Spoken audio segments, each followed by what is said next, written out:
Welcome to Economics and Beyond. I'm Rob Johnson, president of the Institute for New Economic Thinking. I'm here today with Brother Cornel West to discuss these events here in early May of 2020 in relation to the COVID-19 pandemic, in relation to social theory, in relation to the arts, in relation to so many things that Cornel West brings to the table. He is one of the people in my life who I most admire for his ability to see patterns across the ages, through the intellectuals, through the literature, through the music, and weave a tapestry that takes us to a deeper understanding. Cornel, thank you for joining me here today. Well, thank you, my dear brother. I want to begin by saluting you that we have had some good times together as two fellow blues men and brothers with deep sensibilities as it relates to wrestling with suffering. But you, sophisticated economists on the one hand, and all at the same time connecting it to such genuine compassion on the other. That's a rare and real combination, though, brother. Indeed. So I look forward to our dialogue, man, and it's always a blessing to be in conversation with you. Well, and the feelings are mutual. I was inspired today in preparing to talk with you, remembering when we were on stage together, when I met in the Union Theological Seminary, did a session called Filling the Void, and you and Serene Jones and I were on stage, and I surprised you a little bit with recognizing an early fictional story, kind of an autobiographical fictional story called Sing a Song. And there was within that a character, Ezekiel Clifton Setterfield, who looked to me like a self-portrait that you were painting. And his relation to music, his relation to not being a musician but understanding music deeply, and his relation to the written word, I thought it foreshadowed. That was published in 1982, and it foreshadowed a great deal. But what I remembered just it foreshadowed so much of what you would build and what you would do in a self-awareness. But I remember there was a man whose name was Frankie Yerby. Yes. And when you started and you brought this music to the front of the discussion, I want to quote him. For they who fashion songs must live too close to pain, acquaint themselves too well with grief and tears, must make the slow, deep throbbing pulse of years and their own heartbeats one. Watch the slow train of passing autumns paint their scarlet stain upon the hills and learn that beauty sears. The whole world's woe and heartbeat must be theirs, and theirs each vision smashed, each new dream slain. But sing again, O you who have heart, sweet songs as fragile as a passing breath. Although your broken heartstrings make your lyre, and each pure strain must rend the soul apart, for it was ever thus to sing is death, and in your spirit flames your body's pyre. Well, I was gripped by that then, and I was gripped as I read it today, and it brought me to a song that was written, and it used to be what the band U2 used to close every one of their concerts. It was how they left a message with people, and it was called 40. It was derived from Psalm 40 of the Bible. And in that song, the plaintiff is asking for the help of the Lord to sing a new song. And in the middle of the song, he declares that he, meaning the Lord, has set my feet upon the rock and made my footsteps firm. So many will see and hear.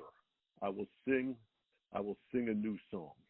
I will sing a new song. Dr. Cornel West, The world is shaken up. Stale paradigms and habits of thought are breaking apart. What new song is in your imagination that the world needs to sing to heal, restore faith in our future, and pass on to our children? Well, I tell you, I appreciate those powerful words, though, brother, to start us off. I had not thought about that short story. I wrote that as an undergraduate. It was published in the Harvard Advocate, which was a literary magazine at Harvard back in the early 70s. And it was Sing a Song. It was actually, the title came from a single by Earth, Wind, and Fire called Sing a Song. Uh-huh. Oh, yes, absolutely. And it could have been Sing a Simple Song. I debated with Sly Stone, Sing a Simple Song. I was debating the title between Sly Stone and Earth, Wind, and Fire, but I went for Earth, Wind, and Fire. And it had everything to do with a sense of calling, a sense of vocation. I think anytime we talk about crisis or catastrophe, we're really talking about who we are as human beings, who we are as a society, who we are as a species. Because these crises and catastrophes tend to reveal, disclose, and really lay bare who we really are. And who we really are is defined not in just the words we utter, but in the actions that we take, the deeds that we're willing to undertake.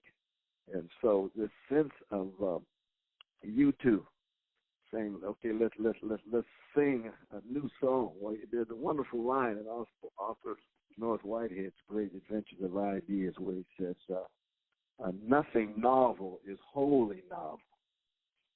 And of course, what he's saying there is no matter what new song we sing, it's got to be rooted in the past, and I hope rooted in the best of the past. So the question becomes, in a crisis, in a catastrophe, how do you gain access to and mobilize the best intellectual, moral, spiritual, political, economic resources of our past in order to bring those resources to bear that allows us to authorize a new future? And you can't authorize a future without vision. It's very, very important. So there's an intimate relation, my dear brother, between vocation and vision.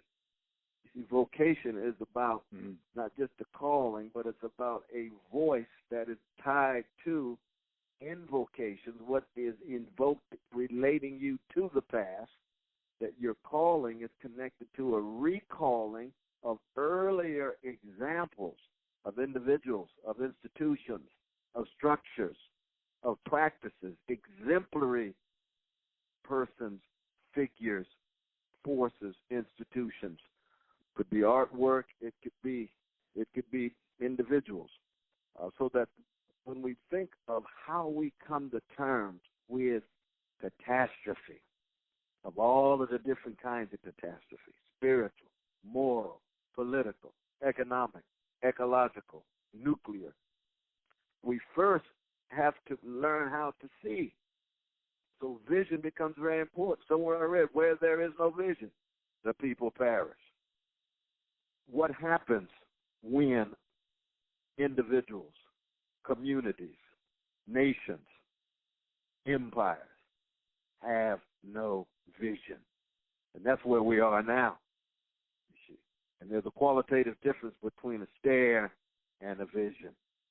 A stare has no vitality, no vibrancy. It has no way of generating any excitement or enthusiasm. A stare has everything to do with a cold calculation, usually tied to self-interest, pecuniary gain, egoism, egotism. And, of course, we're in a moment in which greed is running amok. We're in a moment in which indifference to others, especially the weak and vulnerable, is running amok. And our mechanisms of accountability vis-a-vis the manifestation of that greed, the manifestation of that indifference, leads toward corruption because we don't have accountability. We don't have mechanism of answerability. And, of course, democracy at its highest level has to do with effective ways in which greed and indifference and hatred and contempt have some means of being rendered accountable. And so this whole notion, I love how you talked about starting off with sing a song, because in the end, it really is about how do we connect the best of our souls that must sing new songs with our society, that has to acknowledge the way in which those songs connect us together. Now, John Dewey called it public goods or common goods, or the acknowledgement of our dependency and interdependency, as opposed to just domination and manipulation. And one of the reasons why we live in such a sad moment, though, brother. You remember now, the blues ain't nothing but a sad and sweet indictment of misery, which results from catastrophe. Now, Ralph Ellison said the blues ain't nothing but personal narratives of individual catastrophe lyrically expressed. But when we talk about blues, we're talking about tragic comic ways of being in the world that still try to muster the courage to see clearly, to feel deeply, and then to act courageously. Yes. And so what we need today is a kind of blues response to our catastrophe. And well, you're in my mutual friend, the late James Cone. Yeah, brother was Jim. A very, very powerful seer of the role of music and blues. And I think I've told you the story in the past that when I worked on the comeback of Ike Turner, he was doing his first album around 2000 that was part of the comeback. And James Cone's book, Spirituals and the Blues, and I'm paraphrasing slightly, said the spirituals are when you're in chains. You're singing about the afterlife to relieve your suffering. But the blues in the Jim Crow era are at a time when you are not free, but you're allegedly free. And the blues is a defiance in code in the here and now. And I named Ike's album Here and Now. And that's how I became acquainted through correspondence with James Cone. Mm-hmm. But I see the here and now and the defiance of these dogmas. You, in your opening introduction, prefatory thoughts in the Cornel West Reader, which I believe was 1999, that's you asked true. the question, can the dignity of everyday people thrive in an oligarchic and plutocratic economy? What does the public interest have to do with the most vulnerable and disadvantaged in our society? Dewey's public good, Dewey's public interest. In this pandemic, or in many other pockets of society related to education, health, and poverty, it is demoralizing to look directly in the eye the results of this system, which what I would call carries a veneer of narcissistic bragging about itself. The contradictions are hiding in plain sight. And, that's absolutely right. And they are grinding the notion of humanity, the notion of dignity of humanity, the notion of community are being decimated by that denial. That's very real, though, brother. It's very, very real. You know, it's very interesting. I was listening to Brahms last night, his intermezzo, Opus 118, number 6. And, you know, Brahms is probably the saddest of all the classical composers. Yes. Hundreds of pictures of him. He never smiles. From the north, from Hamburg, working class brother, self-taught for the most part, but reached the highest heights. And the music, which is in many ways new notes and therefore new songs of a certain sort, the music is connected to Beethoven's question. But Beethoven's question always was, how do we unflinchingly look at all of the suffering and misery in the world and still muster the courage to love beauty and to love truth. Now, you can see the connection or the elective affinity between Brahms, Beethoven on the vanilla side of town, and Ma Rainey, Bessie Smith, Robert Johnson, and Coltrane on the chocolate side of town. But all of those figures are exemplary in the way that I was talking about before. We need exemplary figures who look unflinchingly in the face of catastrophe and yet still mustered the courage to engage in quest for beauty, truth, goodness, and then in certain religious folk like Coltrane, God. I mean, we know Beethoven for the most part was much more tied to the Enlightenment. We certainly know Brahms was an agnostic. You remember his Requiem, written on the death of his mother, had no allusions whatsoever to God or Christ, even though you got biblical text starting things off. So that it comes in a number of different forms. That no religious tradition or secular tradition has a monopoly on the human quest for truth and beauty and goodness. They're different. We can make some judgments about them, but none of them, all of them, have access to certain elements of the truth, the beautiful, and the good. And I say all that to say that in our present moment, my brother, if we cannot get beyond the greed that blinds us and the indifference that renders us deaf to the cries for help that are escalating in our neighborhoods, our hoods, our barrios, our reservations, our nations. You hear these cries all around the world. And most importantly, in our actions that must be courageous. They can't simply be dictated by narrow market calculations. They can't be dictated by narrow selfish calculations.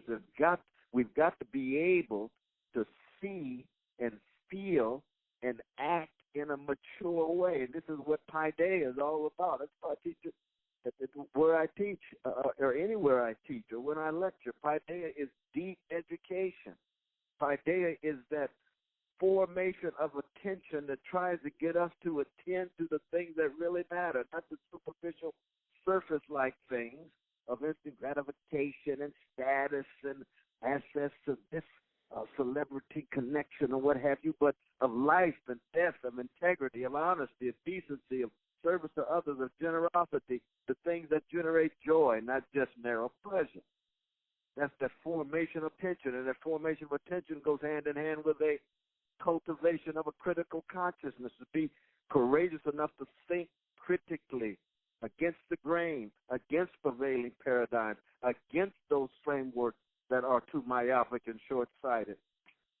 And then, most importantly, to act, to promote a maturation of the soul. Those are the three pillars of deep education. Formation of attention, the cultivation of critical consciousness, and the maturation of a loving, compassionate, courageous person, and the soul of that person. I'll use soul even as just a metaphor here, as that energy that Keats talked about. Energy or despair, he says. The vitality, the enthusiasm that Emerson talked about. Everything worth achieving is achieved in part by means of enthusiasm. And what happens when with no energy, there's no vision, there's hardly any enthusiasm tied to quest for truth? There's a whole lot of enthusiasm when it comes to hatred, contempt, greed, corruption. And that's why in some ways we're living in an escalating neo-fascist mode, because people are more and more losing trust, losing confidence in the capacity of democratic procedures and processes to actually enhance their lives. So they're looking for strong men. They're looking for messianic figures. They're looking for folk who provide not just easy answers, but scapegoating answers that would trash the weak and vulnerable. And some think that life is only about survival of the slickest and the richest and the strongest. Well, I know your colleague at Harvard, Michael Sandel, has a forthcoming book called The Tyranny of Meritocracy.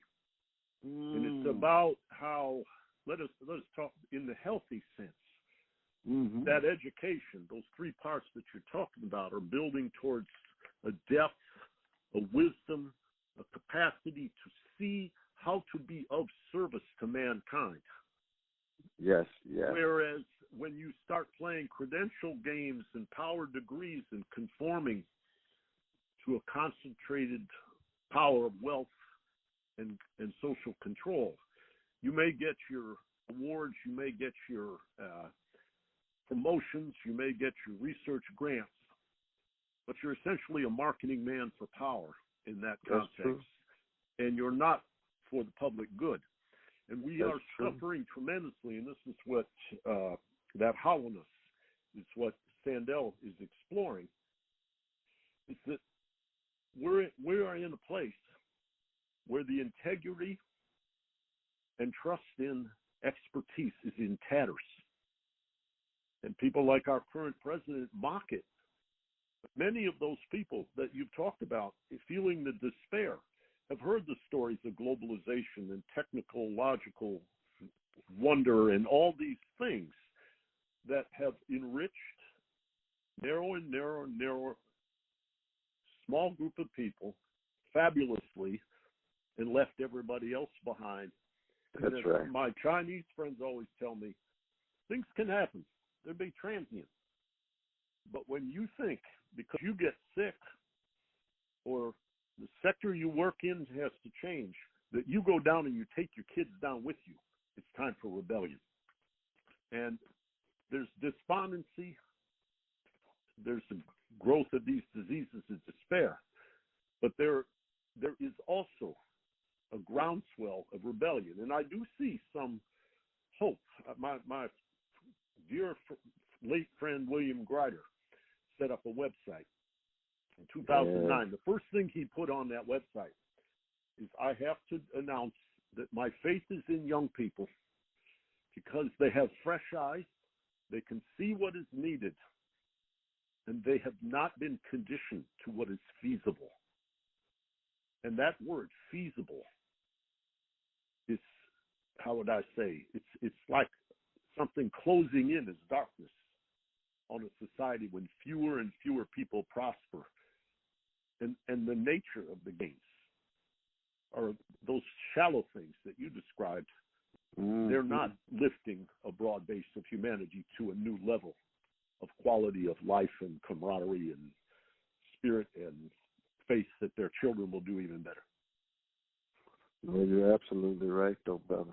Absolutely right. I think I would cast the net more broadly than my dear brother Michael Sandel. I have great respect for his scholarship, and he and I go all the way back. He was kind enough to invite me in the lecture in his class way back in the 90s.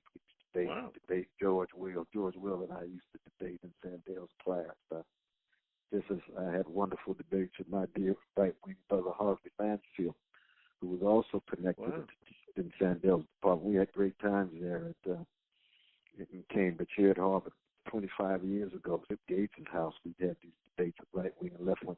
But Brother Sandel was part of that. But I would cast it broader. And by casting it broader, what I mean is that I think, you got three pillars right now in terms of our present day catastrophe.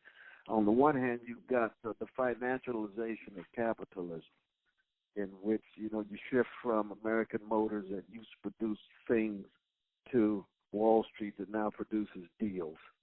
You've got the increase of profits going to the financial sector as opposed to the old industrial sector that's been deindustrialized, and so much of the labor force now resides all around the world. And so the shift to Wall Street, the shift to financial services, in which Wall Street now is almost impossible in terms of being a good servant to public interest, and becomes a bad master to its own interests. Short-term thinking, buying out, privatizing money, just generating billions and billions and billions of dollars that don't concretely translate into the real economy. And that kind of money then becomes, of course, the source of the donations to the politicians. So you remember when our dear brother from the Midwest, what was his name? The last speech he gave, and he said Congress is now a site of legalized bribery and normalized corruption. He was a senator. I think he was out in Wisconsin or somewhere.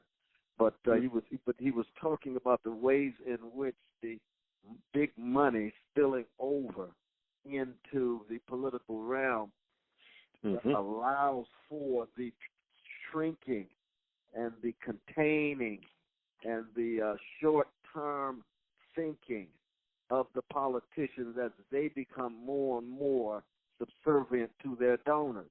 So you got the financialization of capitalism, but then you've also got the militarization of a nation state that goes hand in hand in poor and working communities with mass incarceration regimes in which police on a local level are more and more militarized, in which young people are told that violence and punitive punishment and ugly forms of domination is what lies in their future, either in their neighborhoods or in the cells.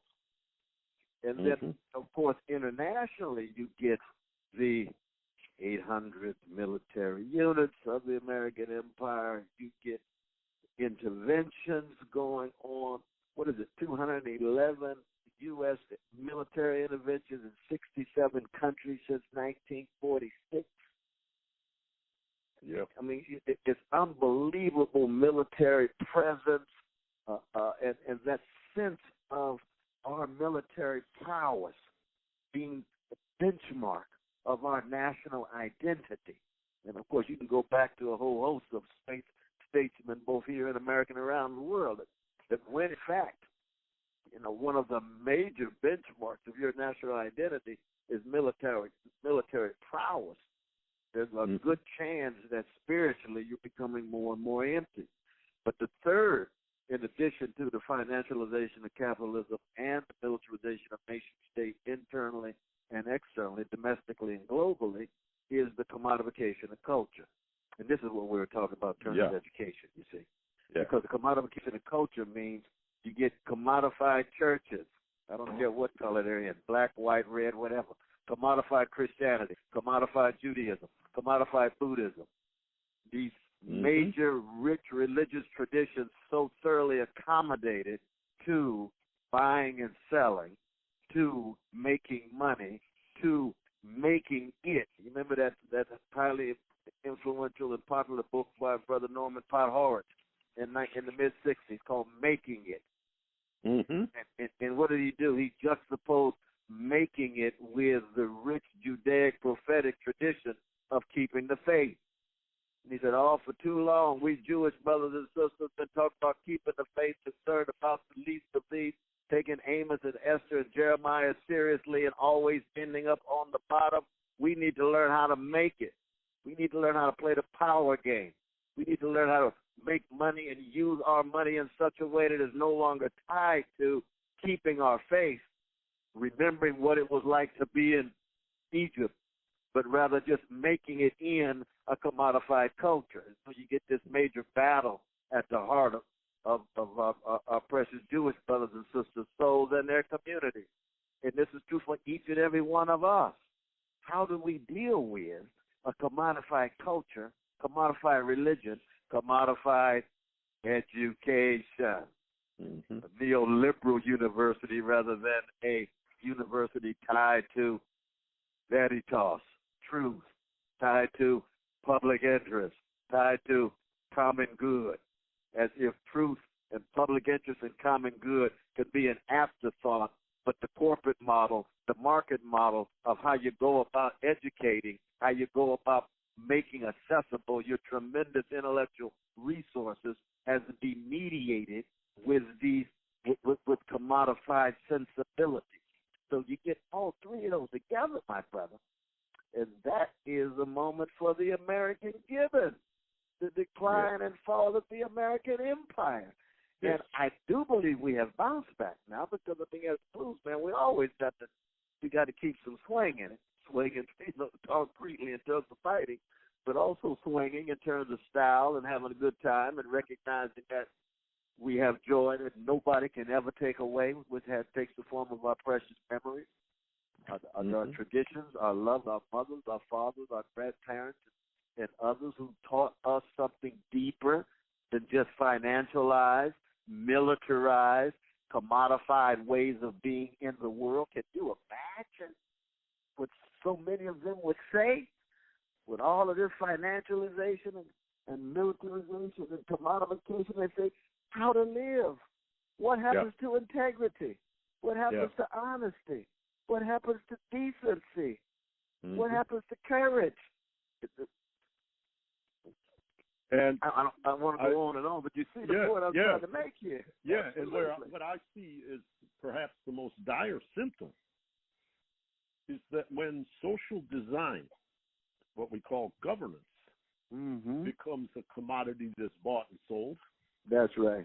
It means that governance is not something people can have faith in to ameliorate misfortune. It's something that exacerbates their misfortune. So if you have money, so you can lobby, so that you can say what used to be tax evasion is now legal to keep your money offshore and be tax avoidance, and then run around saying we can't afford public schools. That's right. You've got, and as wealth gets more and more concentrated, fewer and fewer people essentially design, run the government. I'm talking about laws, regulation, enforcement, appointments become in servitude for survival of the politician. And so it's a systemic breakdown. You know, I was trained as an engineer at MIT. They had things called feedback mechanisms. You got a machine. You got a machine. When it's not working right, it gives you a signal, so you change course. That's right. The signals are hideous and hiding in plain sight now. And we can't react. We don't have a system that can react to them. That's very true. It exacerbates them. It's like an amplifying feedback loop. Once you get rich, you've used the public sector to subsidize what you do to get richer. That's right. And if this was aligned with the broad-based social purpose, we would all understand it. But right now, governance is, in the United States in particular, is commodified. The personhood that people like Tom Hartman talk about in his unequal protection. The personhood of corporations, which started around the time of the robber barons and the railroads, and it's gone wild now, where freedom is the freedom for organizations to not be accountable but spend money to manipulate politics however they want. I don't know. I mean, Cornel, we're talking about some very, very dark, deep structural dimensions. That's right. And this pandemic is shedding light on those fault lines. That's it's exactly an unmasking. Right. And that's contained in that crisis, to go back to a Chinese adage. Crisis is opportunity. How do we turn the corner into this opportunity and make use of it?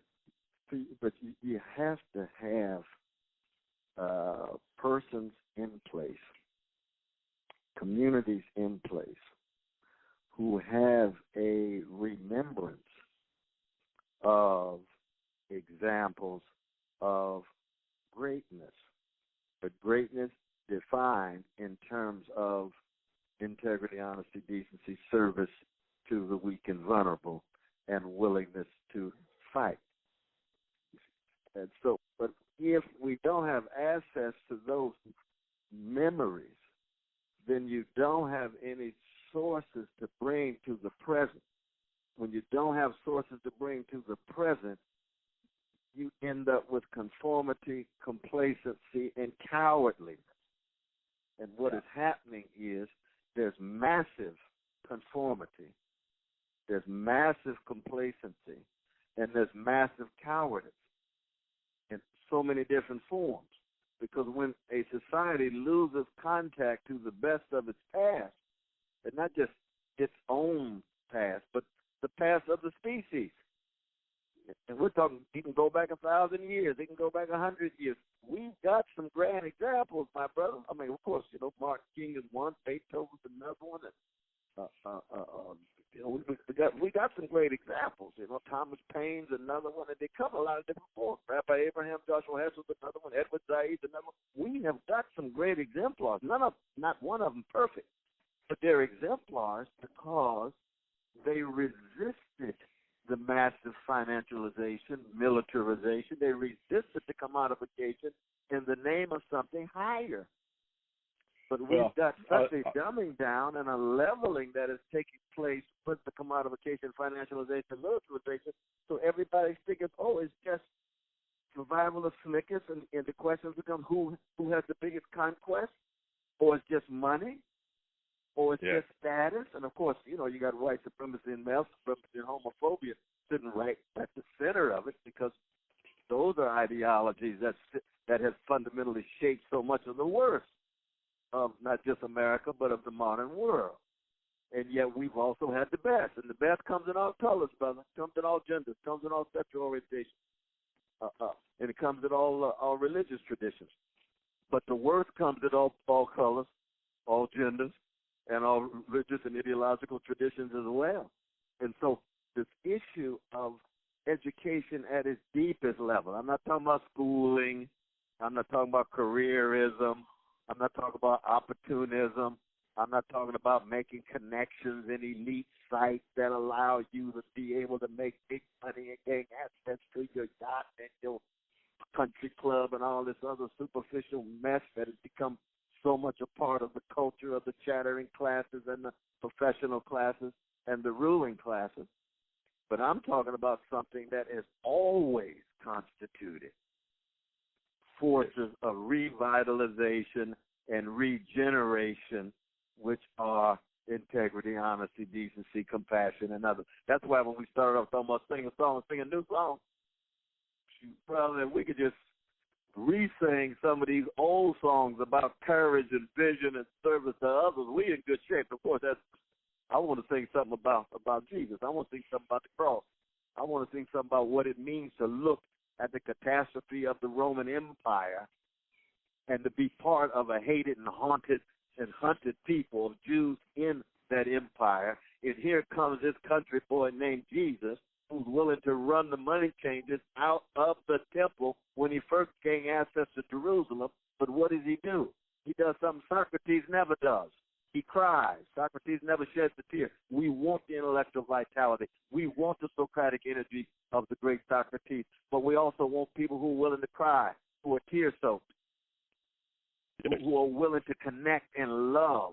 And when that Palestinian Jew made his way into Jerusalem and ran those money changers out, that was like running out some of the greed that you see on Wall Street and White House and Hollywood, Harvard, Yale, Princeton, all of them together, recording industry, all the greed. And, of course, greed is inside of all of us, so this is not name-calling or finger-pointing. It's something inside of us, but it's something that has to be rendered accountable. Now, democracy is the best thing we fallible creatures have been able to come up with in order to curtail the power and the greed and the hatred of especially the powerful, but also the relatively powerless. Because the powerless can be greedy too. The powerless can be just as gangster-like as Trump. They just don't have the money. They just don't have the power to will that he has. But their souls are still in a similar condition, you see. Well, and so what we need are moral and spiritual, political, democratic awakenings around integrity, honesty, decency, service to something bigger than us, and willingness to die. Yes. Well, that brings to mind a picture. When you had an office at the Union Theological Seminary, there was a picture of Dr. Martin Luther King above your desk when I would come in and talk with you. All the time. And in those days, I had developed a friendship with the late Vincent Harding. Oh, the great Vincent. Yes. The inconvenient hero. the book he wrote about militarism, racism, and materialism, and the triad of what you wouldn't like if you were caught in this vortex that you've been describing. And you looked at the last 3 to 4 years of Martin Luther King's life and the thrust of his work. And that to me, I mean, I think I've shared with you in the past that when I was a little boy, my mother was involved with the school system. And they voted to let Martin Luther King speak in Detroit 3 weeks to the day before he was killed.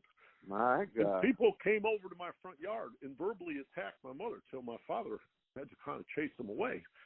And I remember the speech because I was outside with my dad, and there was auxiliary speakers. It was just pandemonium. And 3 weeks later, this man dies,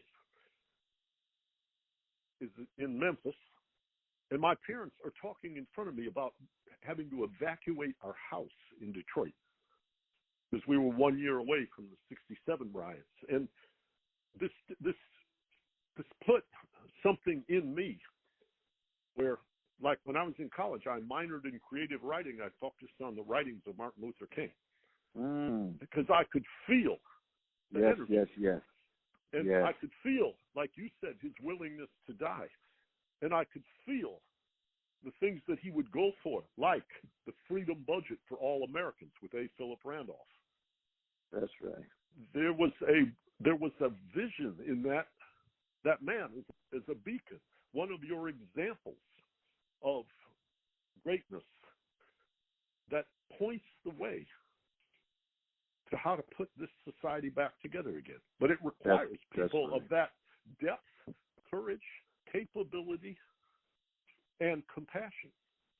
That's exactly right, though, brother. You remember what the great Rabbi Abraham Joshua Heschel said when he introduced Brother Martin King in Chicago? He said, the future of America depends on our response to the witness and legacy of Martin Luther King Jr.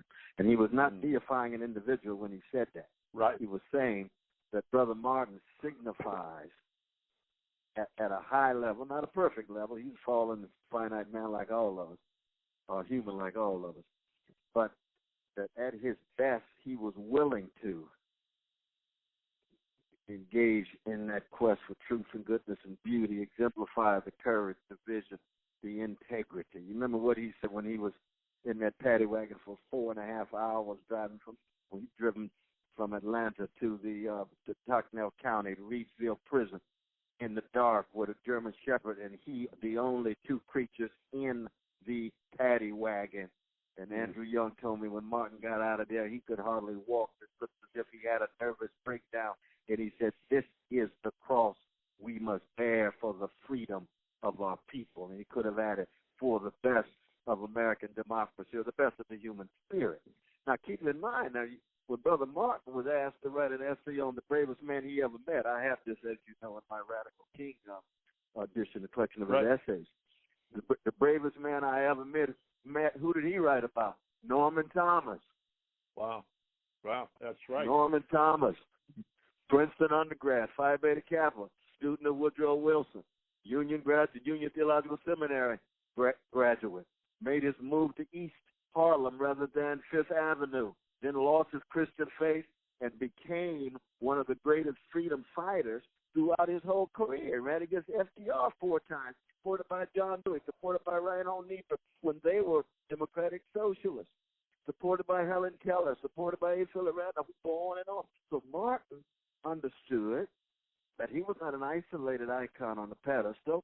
He was a wave in an ocean that he had, on the one hand, Norman Thomas, he had Benjamin Mays, he had Ella Baker, he had Fannie Lou Hamer, and he had the young folk. You see, he had Bob Moses, he had Diane Nash, he had John Lewis, he had Stokely Carmichael. He had those young folk putting pressure on him, and he was listening. Even the H.R. Browns that he had disagreements with, he was listening. You see what I mean? So that we can't learn how to see more clearly without learning how to listen more attentively. We can't learn how to feel more genuinely so that we're willing to shed tears, shatter any indifferent callousness and numbness inside of us to connect with the suffering of others, not as spectators, but as interveners, as participants to do something about their suffering, and then we have to learn how to act. And I'm telling you, my brother, courage is more and more rare in our market-driven culture today. It's more and more rare. It's hard to cut against the grain. Everybody wants to fit in and be well-adjusted to injustice and well-adapted to indifference and get our big reward. Everybody obsessed with the rewards or the prizes. Like you probably saw that Ida B. Wells won the Pulitzer Prize, and that's a beautiful thing. Yep. They gave her the Pulitzer Prize, but they asked me, and I was talking to my brothers and sisters down in Mississippi in the newspaper, and they said, well, Brother West, what do you think about that? I said, let me tell you something. I said, the great Ida B. Wells is too deep for the Pulitzer Prize. That what she means to us is so profound that the Pulitzer Prize could never offer anything that comes close to that. So she acknowledges it with a smile from the grave. We acknowledge it, but it ain't about winning no damn Pulitzer Prize. The real prize is the quality of the life you live. The real prize is the risk that you take. The real prize is the impact you have on folk catching hell. It's like your beloved wife, a wife right now, defending our dear sisters, right, in Planned Parenthood. That's right. I saw her on Democracy Now! The other day. Yeah. She was wonderful. She was powerful. But that's the prize. The prize is in the joy of serving others and struggling for others. That's what the prize is. Keep your Pulitzer if you want to. You took it from Duke Ellington. You think Duke Ellington needed the prize? All he wanted to know is, Earl Gardner, do you think I can play the piano well? Because I know you set the standard. Yeah, Duke, you sounding good, brother. That's all he needs to know. You know what I mean? Yeah, yeah. That's all. Coltrane just needs Charlie Parker to say, brother, you're meeting the standard. He don't need no prize. That's why Curtis Mayfield never won a Grammy, but Milli Vanilli won 2. So what? Yeah. Curtis don't need no Grammy. Yeah. He already got his prize. Yeah, He met the standard at the highest levels of musical excellence. I'll take you to a Coltrane story I learned about last year. Uh-huh. Ornette Coleman. The great Ornette. To the 5 spot. Yeah. What you might call modal music and bebop are being threatened with a paradigm change. I'm talking about like an economist now, changing the paradigm. That's right. And what happened is one of the nights there, Max Roach gets up and punches Ornette Coleman in the face on stage during a solo. So this is a heated thing. And in the aftermath of that, and I met Ornette Coleman's assistant and my landlord, the late Elliot Hoffman, was the lawyer and quasi-manager for Coltrane. Wow. And the story I hear is when Coltrane saw that, he's number 1 in downbeat. He is the guy at the top. This is after Giant Steps, my favorite thing. That's right. He goes to Ornette, and this guy, who I met last year, was witness. He was Ornette Coleman's personal assistant. Coltrane comes in and said, I want to pay you to teach me. I want to be your student. And for about 14 months, apparently, John Coltrane came, and what this guy told me, and I can't verify it, at the end of it, Coltrane gave the guy a big check, Ornette Coleman, who handed it to his assistant, and the assistant looked at the check. After Coltrane left, Ornette Coleman said, God would strike me down if I cashed that check, but please frame it. It's one of the things I'm most proud of in my entire life. My God.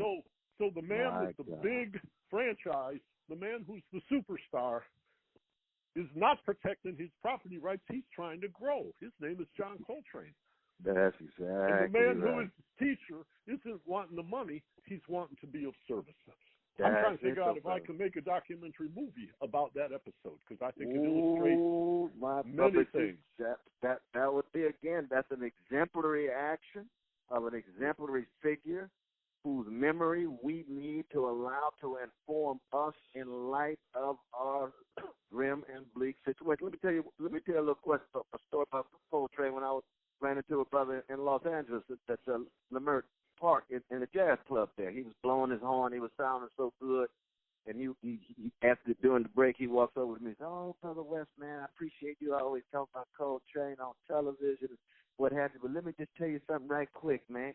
He said, "When I was 14 years old, I was trying to get into the club, and Coltrane was playing, and they wouldn't let me in. And I had actually brought my horn." He played a serious saxophone now. Brought my horn, and Coltrane was walking outside. He said, "Oh, we started talking. He had his horn. He couldn't get in." Coltrane said, "No, you can't get in. They drinking and so forth." So Coltrane said, "I tell you what, though." He said, "I'm going to talk to the owner. You stay here, and when I'm done, we're going to we're going to play some scales together." Wow. And Coltrane played scales with that little highly talented black brother at 14 years old, being the giant that he was. And then that little young black brother now playing a sax sounding so good when I'm sitting up there drinking my cognac listening to him.